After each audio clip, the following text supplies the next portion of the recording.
नमस्कार दोस्तों, मैं सोनू जौहरी समीक्षा इंस्टीट्यूट में आपका स्वागत करता हूँ। एमपीपीएससी के बाद जो अभ्यर्थी अभी इंटरव्यू के बाहर निकले हैं, उनसे हम बात करते हैं इंटरव्यू का माहौल कैसा है। सबसे पहले सर का परिचय जानेंगे। सर, आपका शुभ नाम? मेरा नाम अनिल कुमार यादव है। सर, आप कहाँ से हैं? मैं सिवनी डिस्ट्रिक्ट से हूँ, एमपी से हूँ। कैसा रहा आपका इंटरव्यू? इंटरव्यू बहुत अच्छा गया और मतलब जो बोर्ड मेंबर्स हैं वो भी बहुत अच्छे हैं, हम बढ़िया और ठीक है। इंटरव्यू बहुत बढ़िया गया। कौन सा पैनल मिला आपको यहाँ? मुझे पैनल बी मिला है। बी पैनल मिला। जी हाँ। एवरेज कितने समय तक रहा होगा आपका इंटरव्यू? मेरा इंटरव्यू ज़्यादा नहीं, मतलब 12 से 15 मिनट के समथिंग चला है। 12 से 15 मिनट चला। जी। सर, जैसे आप इंटरव्यू हॉल में इंटरव्यू है तो आपको पहला क्वेश्चन क्या मिला, थोड़ा क्रमबद्ध तरीके से बताएंगे? सबसे पहले तो उन्होंने मुझसे पूछा कि मतलब आप ठीक हैं कि नहीं, मतलब कैसे हैं आप।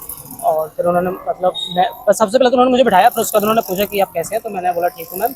और उसके बाद फिर उन्होंने मेरा नाम पूछा और कहाँ से, मतलब अपना परिचय पूछा कि कहाँ से हैं आप, उसके बारे में थोड़ा सा पूछा। और उसके बाद फिर उन्होंने अपना सब्जेक्टिव क्वेश्चन पूछा, मतलब आप जो रिसर्च का काम किया है आपने, उससे रिलेटेड क्वेश्चंस किए। उसके बाद फिर क्या बोलते हैं, मेरी जो हॉबी थी उससे रिलेटेड क्वेश्चन हुआ। और जो मेरा रिसर्च सेंटर है तो उसका नाम मैंने पर्टिकुलर मेंशन कर रखा था, तो अभी वो स्टेट लेवल में थोड़ा कुछ अच्छे काम कर रहे हैं, तो उस उनको मैम को शायद नोन रहा होगा। तो उस इंस्टीट्यूट जो मेरा रिसर्च सेंटर था, तो मैंने एक्सपेक्ट भी नहीं किया था कि ये वाला क्वेश्चन शायद मैम जो पैनल है वो करेगा, तो उन्होंने किया, तो उसका भी आंसर मैंने किया। अच्छा, क्या क्या क्वेश्चन बने जैसे इस बीच में अच्छा हाँ, आपसे? जैसे कि अगर एनालिटिकल उन्होंने इंस्ट्रूमेंट के बारे में जो क्वेश्चन पूछा वो स्पेक्ट्रोफोटोमीटर से था कि स्पेक्ट्रोफोटोमीटर क्या होता है, उसमें वो किस लॉ के बेस्ड मतलब वो वर्क करता है, उसमें हम कौन कौन से एनालिसिस कर सकते हैं। ये 3 क्वेश्चन लगातार उन्होंने किया। और फिर उसकी रेंज पूछी कि मतलब स्पेक्ट्रोफोटोमीटर में जो रेंज होती है यूवी और विजुअल की, तो पूरा उन्होंने वो 200 से 208 सेंटीमीटर की जो रेंज होती है नैनोमीटर वाली, वो मैंने उसका आंसर दिया। और उसके बाद फिर क्या बोलते हैं, GCMS एक एनालिटिकल इंस्ट्रूमेंट होता है, उसके बारे में उन्होंने पूछा कि इसमें आप कौन कौन सी कंपाउंड एनालाइज कर सकते हैं और इसमें कौन सा आयोनाइजिंग, इसमें जो डिटेक्टर होते हैं वो कौन कौन से डिटेक्टर यूज़ करते हैं। और ये वाले क्वेश्चन थे इंस्ट्रूमेंट से। और उसके बाद फिर क्या बोलते हैं, जो मैंने हॉबी डाल रखी थी सिंगिंग से, तो सिंगर्स के नाम और एक गाने का नाम पूछा कि पर्टिकुलर किसका गाना? ये किसका गाना है करके। अच्छा अच्छा। और इसके अलावा और कोई क्वेश्चन?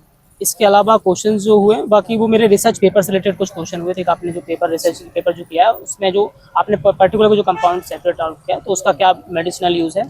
और फिर एक्साइज ड्यूटी, उन्होंने बोला कि आप इस पद में अगर होते हैं और क्या बोलते हैं तो आपके क्या दायित्व रहेंगे। तो इसके बाद एक क्वेश्चन उन्होंने किया था कि जो ट्राइबल कम्युनिटी जो होती है वो वाइन बनाती हैं। अब तो आप सुनते होंगे कि लेटेस्टली कि वो यहाँ पर इस जहरीली पानी से लोगों का मतलब मतलब मृत्यु हो गई या कुछ भी बीमारी अस्पताल में भर्ती हो गए, तो ऐसा क्या कंटेंट जो है उसमें फॉर्म हो जाता है तो वो पॉइजनस हो जाता है। तो फिर उसका मैंने आंसर दिया कि उसमें मेथनॉल फॉर्म हो जाता है, जिस कारण से लोगों की डेथ हो जाती है। क्योंकि कोई एथेनॉल एक्चुअल जो पीते होते हैं वो एथेनॉल लोग पी रहे होते हैं, लेकिन अगर मेथनॉल अगर कंज्यूम कर लेता है व्यक्ति तो उसकी डेथ होना मतलब सुनिश्चित होती है। तो ऐसे बेसिक क्वेश्चन थे, बाकी ऐसा कुछ ज़्यादा मतलब बहुत हार्ड क्वेश्चनिंग नहीं हुई। अगर आपने काम किया है और आपने अच्छे से पढ़ा है तो बहुत इजी वे में क्वेश्चन आंसर वहाँ पर पूछे जा रहे हैं। लैब से संबंधित कोई क्वेश्चन बना कैसा, जैसे लैब सेफ्टी वगैरह?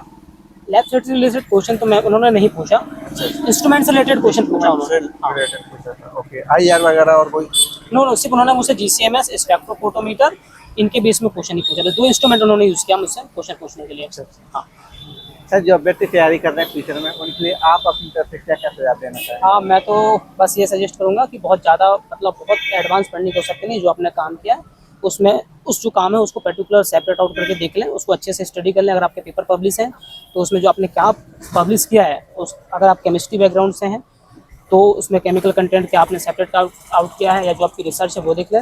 उसका सब्जेक्टिव इतना बहुत ज़्यादा पढ़ने की आवश्यकता नहीं है, बेसिक पढ़ने या इनिशिएंट पढ़ लें। थोड़ा सुनने से उन्होंने मुझे याद आ गया कि उन्होंने इनिशिएंट केमिस्ट्री के बारे में पूछा था कि अगर नागार्जुन को आप जानते हैं, तो मैंने कहा मैम ये हमारे केमिस्ट्री से रिलेटेड मतलब उन्होंने जो काम किया था वो मैंने बताया था। एक क्वेश्चन ये भी उन्होंने पूछा था। बाकी ठीक है, बेसिक अच्छा पढ़ें, मेहनत करें, बहुत ईजी वे गोइंग है, बहुत ज़्यादा स्ट्रेस लेने की आवश्यकता नहीं है। मेरा मानना है कि इजीली इंटरव्यू हो रहे हैं। ओके, पैनल बहुत बढ़िया है। बहुत अच्छा लगा सर आपसे बात करके। आपको बहुत बहुत शुभकामनाएं। Thank you.